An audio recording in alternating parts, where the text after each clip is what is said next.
ধানমন্ডি স্টারে আমি একসাথে দুপুরে খাওয়া দাওয়া করতে, সেখানে ওরা কাস্টমার দরজা মাংস দিচ্ছে, আমি সাধারণ একটি কাস্টমার, আমি বলার পরে ওরা আমাকে মারছে। উনি বলেছিল কাবাবে গন্ধ, তো কাবাবে গন্ধ বলার পর অন্যান্য টেবিলে যারা কাবাব খাচ্ছিল তারা সবাই বলেছিল যে কাবাবে, হ্যাঁ কাবাবে গন্ধ আছে। তো এরপর উনি বলেছে যে আমরা মানে এটাকে মানে আপনি খেয়ে দেখেন দরকার হলে মানে কাবাবে গন্ধ কিনা। তো ম্যানেজার যখন একটু নারাজ হচ্ছিল তো তখন উনি একটু ওভার রিয়েক্ট করে, যেটা সত্যি কথা একদম। তো উনি একটু ওভার রিয়েক্ট করে উঠে এসে ম্যানেজারের কাছে আসে।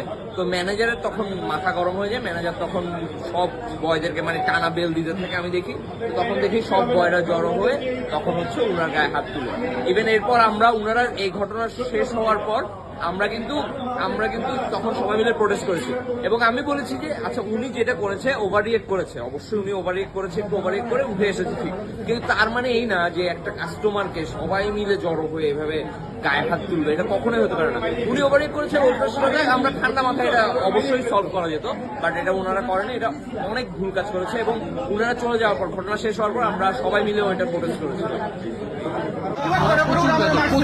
ওরা বলছে খাবার দিচ্ছে, ওরা বলছে খাবার দিচ্ছে, ওরা প্রচুর বেদর রিয়াকশন নিতে হবে, ওরা অতিরিক্ত প্রত্যেকটা মানুষকে তারা মারছে। আমাকে মারছে, এটা আমি বিচার চাই, ওদের প্রত্যেকটা স্টাফ মিলে আমাকে মারছে।